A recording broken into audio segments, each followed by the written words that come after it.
আজকের খুতবায় আমি আপনাদের সাথে শয়তানের একটি আক্রমণ কৌশল সম্পর্কে আলোচনা করব। এর আগে আমরা সম্মুখ ভাগ থেকে তার আক্রমণ সম্পর্কে কথা বলেছিলাম। আজকে আমরা শয়তানের পেছন থেকে আক্রমণের কৌশল সম্পর্কে কথা বলবো। এটা আর একটা ভিন্ন ধরনের আক্রমণ এবং সময় পেলে ডান দিক থেকে বা পরবর্তীতে বাম পাশ থেকে শয়তানের আক্রমণের যে কৌশল সে সম্পর্কেও আলোচনা করব। আমাদের গত হয়ে যাওয়া দিনগুলো জীবনের ইতিহাসের পাতায় জায়গা করে নেয়।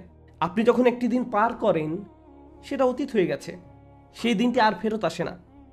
তাই শয়তানের এই আক্রমণ কৌশল উপলব্ধি করার সবচেয়ে কার্যকর উপায় হলো আমাদের অতীতকে আমাদের বিরুদ্ধে ব্যবহার করা হয়। আপনার জীবনের যে ঘটনাগুলো আপনি পার করে গেছেন, যেগুলোর বাস্তব অভিজ্ঞতা লাভ আপনি করেছেন, যে খারাপ সময়ের মাঝ দিয়ে আপনি জীবন অতিবাহিত করেছেন, শয়তান সেই অভিজ্ঞতাগুলো সুকৌশলে আপনার বিরুদ্ধে ব্যবহার করবে। কারণ মনোবিজ্ঞানের দৃষ্টিকোণ থেকে বলতে গেলে আমরা নিজেরা আমাদের জীবনের অভিজ্ঞতাগুলোর একটা সমষ্টি মাত্র। অতীত জীবনের ঘটনাগুলো বিভিন্নভাবে আমাদেরকে প্রভাবিত করে। জীবনের এই অভিজ্ঞতাগুলো আমাদের চিন্তা ভাবনা, আমাদের আবেগ অনুভূতি, এমনকি আমাদের ভবিষ্যৎ সিদ্ধান্তগুলোকেও নানাভাবে প্রভাবিত করে। যেমন কেউ যদি কখনো একটা অ্যাক্সিডেন্টের কবলে পড়ে, তাহলে দেখবেন তার ড্রাইভিং এর স্টাইল পরিবর্তিত হয়ে যায়। অথবা কেউ যদি তার ভালো কোনো বন্ধুর সাথে বিবাদে জড়িয়ে পড়ে, তার পরবর্তীতে কোনো সম্পর্ক তৈরির ক্ষেত্রে সে অনেক বেশি সাবধান হয়ে যায়। আর শয়তান চায় যে কোনোভাবে আমাদের চিন্তা ভাবনাকে প্রভাবিত করে আমাদেরকে তার নিজের পথে পরিচালিত করতে। এজন্য আজ আমি তার এমন কিছু পদ্ধতি সম্পর্কে কথা বলবো যেখানে সে আমাদের অতীতকে আমাদের বিরুদ্ধে ব্যবহার করে। আমরা মনে করি এই চিন্তাগুলো আমাদের নিজেদের, কিন্তু মূলত এগুলো হলো শয়তানের ওয়াসওয়াসা। সে চায় আপনি অতীতে যে ভুলটি করেছেন তা যেন আপনি আবার করেন।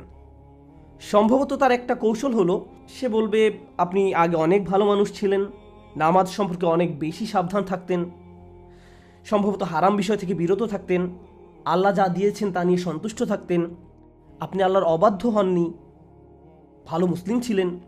পেছনে তাকিয়ে দেখেন আপনি অনেক ভালো মুসলমান ছিলেন। অনেকেই এমন আছেন যারা এরকম জীবনের পেছনের দিকে তাকিয়ে দেখেন আর বলেন আগে আমি অনেক ভালো মানুষ ছিলাম, এখন আমি আমার নিজের উপর হতাশ। আগে আমি নামাজে দাঁড়িয়ে কাঁদতাম, কিন্তু এখন আমার মনে নেই আমি সর্বশেষ কবে কেঁদেছি। আগে আমি আল্লাহর সাথে এত বেশি কানেক্টেড ছিলাম যে সব সময় আল্লাহর কথা স্মরণ করতাম। বাড়িতে প্রবেশ করার সময়, বের হওয়ার সময়, অর্থাৎ প্রতিটি সুযোগেই আমি আল্লাহকে স্মরণ করতাম, অর্থাৎ প্রতিটি কাজেই আমি আল্লাহকে স্মরণ করতাম। আমি কথা বলার সময় অনেক বেশি নরম ছিলাম, কিন্তু আমি এখন গালিগালাজ করি, মানুষের বিরুদ্ধে খারাপ শব্দ উচ্চারণ করি, আমি মেজাজের ভারসাম্য হারিয়ে ফেলি, পরনিন্দা করি। এইসব খারাপ অভ্যাসগুলো আমার মাঝে তৈরি হয়েছে।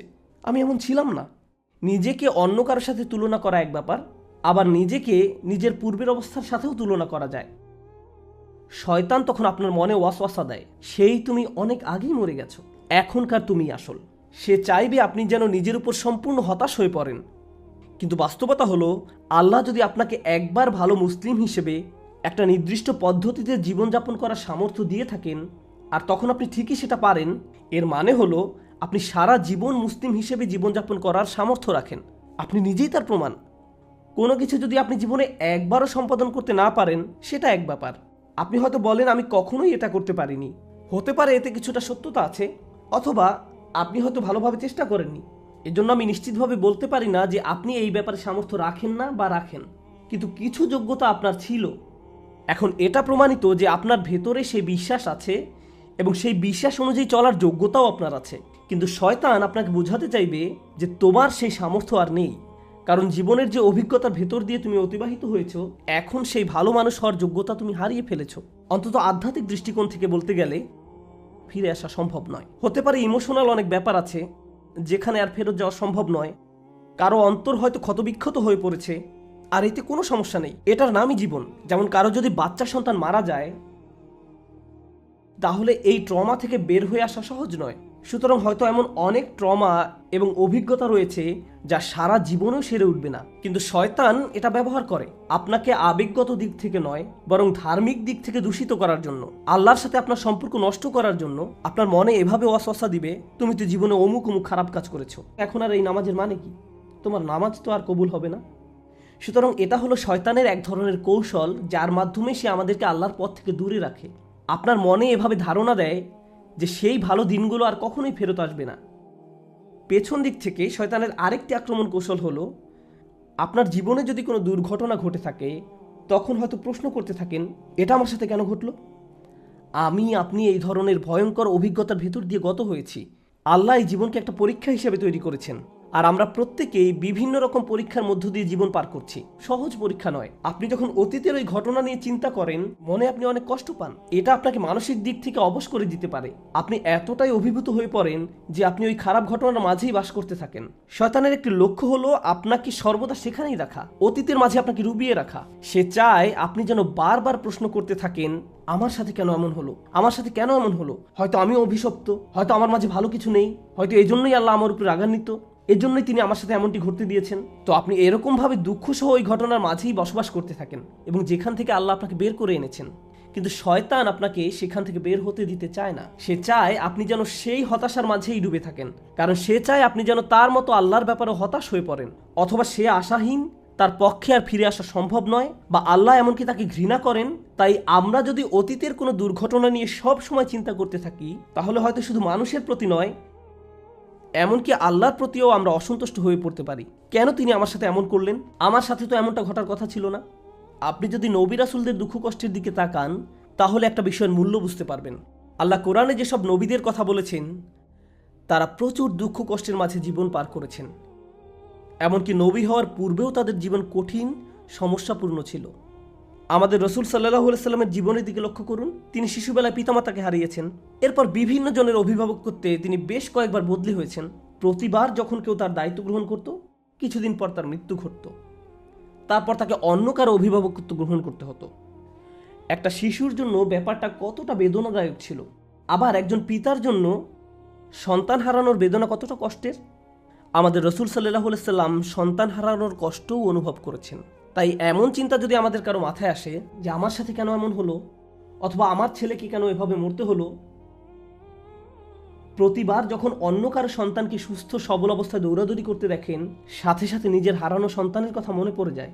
জীবনে যদি এই ধরনের কষ্টদায়ক অভিজ্ঞতাসমূহ পার করে থাকেন, তাহলে মনে রাখুন এমন কষ্টকর অভিজ্ঞতা এমনকি আল্লাহ নবী রাসূলদেরকেও পেতে হয়েছিল। কষ্টকর অভিজ্ঞতাগুলো প্রমাণ করে না যে আমাদের উপর আল্লাহর অভিসম্পাত রয়েছে। আপনি কষ্টকর অভিজ্ঞতার ভেতর দিয়ে যাচ্ছেন কারণ আল্লাহ আপনার উপর ক্রুদ্ধ, তাই শাস্তি দিচ্ছেন, ব্যাপারটা এমন নয়। এই পৃথিবীতে বসবাস করা শ্রেষ্ঠতম মানুষদের কেউ কেউ খুবই বেদনাদায়ক জীবন পার করেছেন, জীবনে খুবই কঠিন সমস্যায় পড়েছিলেন। আর এটা এজন্য ঘটেনি যে আল্লাহ তাদের ভালোবাসতেন না। পৃথিবীর এই জীবনকে সমস্যা সংকুল করেই তৈরি করা হয়েছে।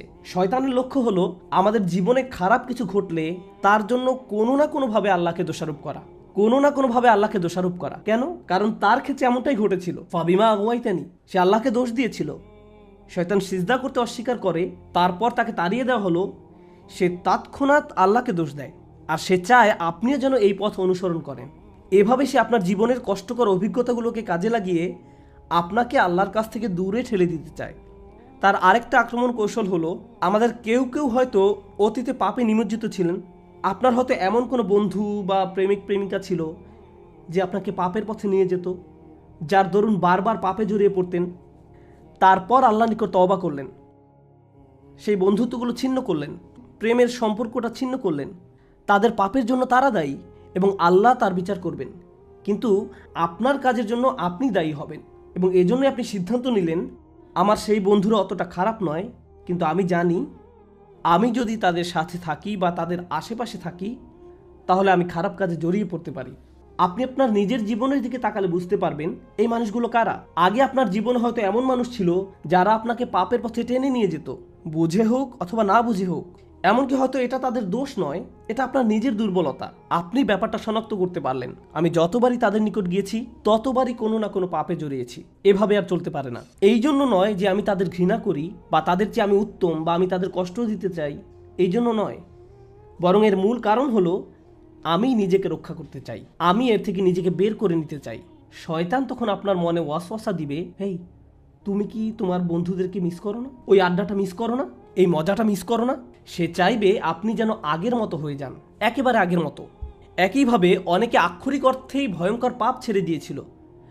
তারা মদ পান করা ছেড়েছে, ড্রাগ ছেড়েছে, জেনা ব্যভিচার ছেড়েছে, এরকম ভয়ঙ্কর ভয়ঙ্কর পাপ ছেড়েছে, দূরে সরে গিয়েছে।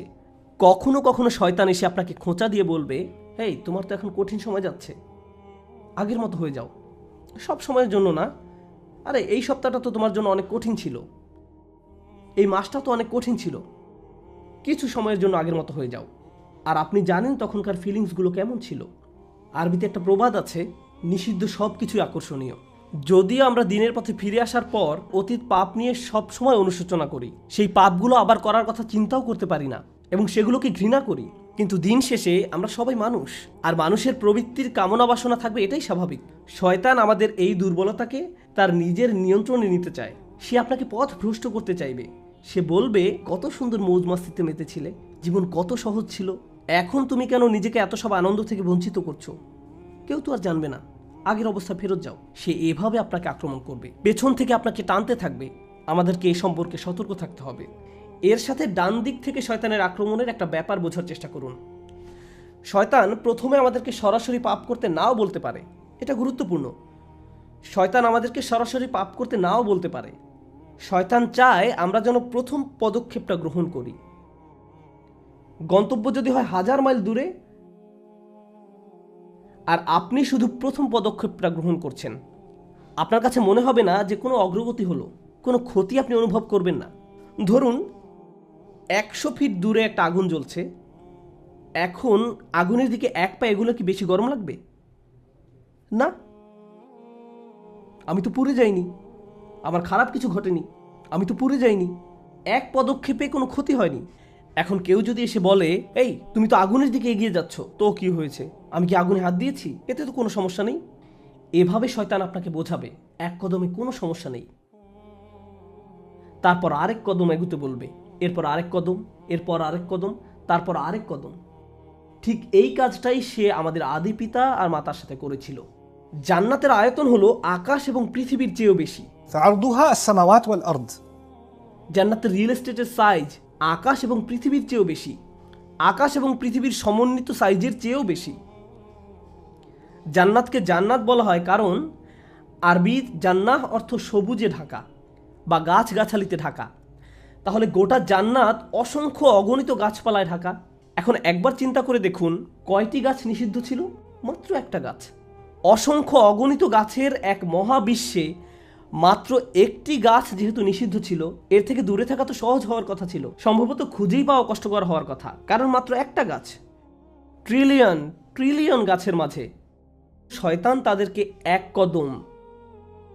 কদম করে, তারপর আরেক কদম, এরপর আরেক কদম করে এগিয়ে নিয়ে গেল। সে আপনার কাছে এসেই হারাম কাজ করতে বলবে না, সে কোনোভাবে হারাম কাজটাকে মোড়কে ঢেকে নিবে। ডান দিক থেকে শয়তানের আক্রমণ কৌশল নিয়েও কথা বলা হয়। শয়তান কিভাবে ডান দিক থেকে আক্রমণ করে? ডান পাশ সম্পর্কে যে বিষয়টি সবার আগে মনে রাখবেন তা হলো, আরবিতে ডান পাশ দ্বারা ভালো কাজ বোঝায়।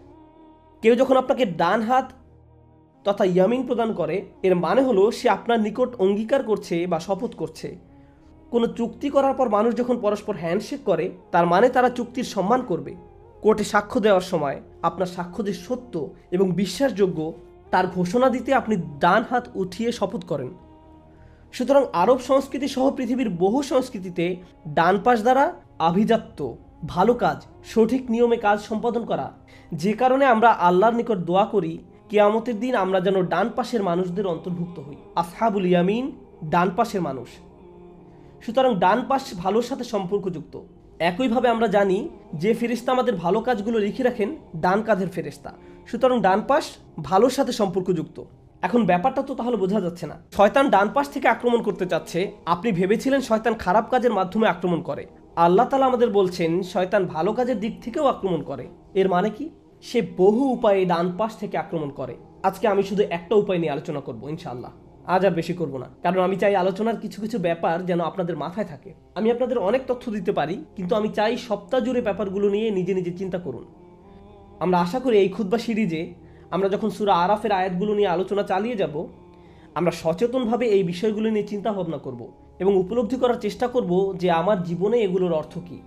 এভাবে চিন্তা করতে পারেন, আচ্ছা শয়তান এভাবে আক্রমণ করে, তাহলে আমার জীবনে সে এটা কিভাবে করে? আল্লাহ আমাদেরকে তার কুমন্ত্রণা সম্পর্কে কোরআনের অমুক জায়গায় বলেছেন, আমার ক্ষেত্রে এটা কিভাবে ঘটে?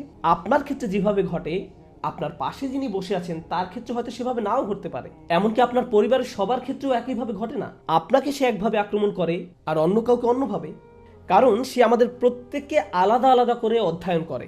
তো ডান পাশের একটা বিষয়ে আজ হাইলাইট করতে চাই ইনশাআল্লাহ। আল্লাহ বলেন, শয়তান তাদের কাছে তাদের কাজগুলোকে চাকচিক্যময় করে তোলে। ডান পাশ থেকে আক্রমণের এটা অন্যতম ভয়ঙ্কর একটা দিক। আমরা এখানে আসছি সালাত আদায় করার জন্য, এটা একটা ভালো কাজ। মানুষ হজ পালন করতে যায়, এটাও একটা ভালো কাজ। রোজা রাখা ভালো কাজ, এগুলো ভালো কাজ।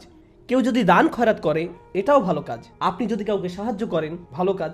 এখন আপনি যদি এভাবে চিন্তা করেন আপনার ভালো কাজগুলো আল্লাহ অবশ্যই কবুল করে নিয়েছেন, এখন আর কোনো চিন্তা নেই, কারণ আপনি ভালো ভালো কাজ করছেন। আপনি নামাজ পড়েন, যে মানুষগুলো নামাজ পড়ে না তাদের জন্য আমার দুঃখ হয়, কারণ আপনি এখন ভালো পজিশনে আছেন, ভালো ভালো কাজ করছেন। তাই এভাবে এসে আপনার পুণ্য কাজগুলোর কথা মনে করিয়ে আপনাকে ফুলিয়ে ফাঁপিয়ে তুলবে। সে আপনাকে বোঝাবে, যেহেতু তুমি অমুক অমুক ভালো ভালো কাজ করছো, তোমার তো তুলনা নেই। পরিষ্কার দেখা যাচ্ছে আল্লাহ তোমাকে ভালোবাসেন। যারা এই ভালো কাজগুলো করে না, তুমি তাদের চেয়ে অনেক উত্তম। এখন আমাদের পুণ্য কাজগুলো নিয়ে কিভাবে চিন্তা করব, এই বিষয়ে আপনাদের একটা উদাহরণ মনে রাখতে বলবো। সেটা হলো ইব্রাহিম আলাইহিস সালামের উদাহরণ। ইব্রাহিম আলাইহিস সালাম পুণ্য কাজের ইতিহাসে অন্যতম সেরা একটি কাজ করলেন। তিনি কাবা ঘর নির্মাণ করলেন। একবার ভেবে দেখুন, প্রতিবার যখন কেউ সালাত আদায় করে, সে সওয়াবের একটা অংশ ইব্রাহিম আলাইহিস সালাম পেয়ে থাকেন, কারণ আমরা কাবার দিকে মুখ করে নামাজ পড়ি। ঠিক যেমন এই ঘর যারা বানিয়েছেন, প্রতিবার আমরা নামাজ পড়লে তারাও সবার একটা অংশ পেয়ে থাকেন। পৃথিবীর যে কোনো জায়গা থেকে যে কোনো মসজিদে মানুষ সালাত আদায় করলেও সবের একটা অংশ ইব্রাহিম আলাইহিস সালামও পেয়ে থাকেন। প্রতিবার কেউ নামাজ পড়লে সবের একটা অংশ ইব্রাহিম আলাইহিস সালামের নিকট চলে যায়। তিনি যখন তার ছেলেকে নিয়ে কাবা ঘর নির্মাণ করেন, এটা অসাধারণ এক সৎ কাজ। আপনি যদি এ ধরনের কোনো সৎ কাজ করতে পারতেন, তাহলে মনে মনে কি ভাবতেন? আমি জান্নাতে যাওয়ার জন্য একেবারে প্রস্তুত। এই কাজ থেকে যে কমিশন পাওয়া যাবে তার কোনো তুলনা নেই। ইব্রাহিম আলাইহিস সালাম আল্লাহর কাছে কি দোয়া করেছিলেন? তিনি দোয়া করেছিলেন, রব্বানা তাকাব্বাল মিন্না ইন্নাকা আনতাস সামিউল আলিম। হে আমাদের রব, আমাদের নিকট থেকে কবুল করুন। মনে হয় যেন এই কাজটি যথেষ্ট কিনা তার ব্যাপারে তিনি আত্মবিশ্বাসী নন। হয়তো কোনো একটি ইটের টুকরা ঠিকভাবে ফিট হয়নি। আমার নিয়ত হয়তো যতটা নিখুঁত হওয়া দরকার ছিল ততটা নিখুঁত হয়নি। আমি হয়তো কাজ করার সময় একবার দুইবার অলস হয়ে পড়েছিলাম। এভাবে তিনি নিজেকে প্রশ্ন করতে থাকেন। তিনি এভাবে বলেননি, ইয়া আল্লাহ, আমাকে এই কাজের সুযোগ দেওয়ার জন্য আপনাকে ধন্যবাদ, এখন আমার আর কোনো চিন্তা নেই। এমন কিছু তার জন্য ছিল না। তিনি ভালো কাজ করার পর অলস হয়ে পড়েননি। তিনি উদ্বিগ্ন ছিলেন এবং আল্লাহর কাছে ভিক্ষা করেছেন, দয়া করে আমাদের কাছ থেকে গ্রহণ করুন। যখন আমি আর আপনি জুমার সালাত আদায় করি, সালাত শেষে আমরা কতটুকু নিশ্চিন্ত থাকতে পারি যে ফেরেশতারা এই সালাতকে নিখুঁত একটি সৎ কাজ হিসেবে আমাদের আমলনামায় লিখেছেন? নাকি আমাদের মন নামাজের সময় অন্য কোথাও হারিয়ে গিয়েছিল? নাকি নামাজ পড়ার সময় আমরা আরো 20-22 রকমের জিনিস নিয়ে চিন্তা করেছিলাম? সালাত আদায় করার সময় আমরা যে আরো কত কি করি, আমাদের নামাজ কতটা ত্রুটিপূর্ণ। এখন আমি আপনি যদি এভাবে চিন্তা করি, ভাই আজকে আমি জুমা পড়তে গিয়েছিলাম, আমি এমনকি আজানের আগেই মসজিদে গিয়ে হাজির হয়েছি, কি মনে হয় আপনার কাছে? আমার তো মনে হয় আমার জান্নাতের ভিআইপি টিকিট পাওয়া উচিত। সিরিয়াসলি, একেবারে কাজের কাজ করে ফেলেছি। আমাদের মনোভাব এমন হতে পারবে না। রোজা বা হজ পালন করার পরেও এই ধরনের মনোভাব থাকতে পারবে না। অন্য ইবাদত বা অন্য যে কোনো ভালো কাজের ক্ষেত্রেও এটা সঠিক মনোভাব নয়। নিজের ভালো ভালো কাজগুলোর কথা বারবার স্মরণ করা যাবে না, বরং আল্লাহর কাছে করজোরে মিনতি করুন, তিনি যেন আমাদের পুণ্য কাজগুলোকে কবুল করে নেন। শয়তান আমাদের পেছন দিক থেকে যেসব আক্রমণ করে, আল্লাহ যেন আমাদেরকে সেগুলো থেকে রক্ষা করেন, এবং ডান দিক থেকে শয়তানের যেসব আক্রমণ আসে, আল্লাহ যেন আমাদেরকে সেসব আক্রমণ থেকেও রক্ষা করেন। বারাকাল্লাহু লি ওয়া লাকুম। আসসালামু আলাইকুম ওয়া রাহমাতুল্লাহ।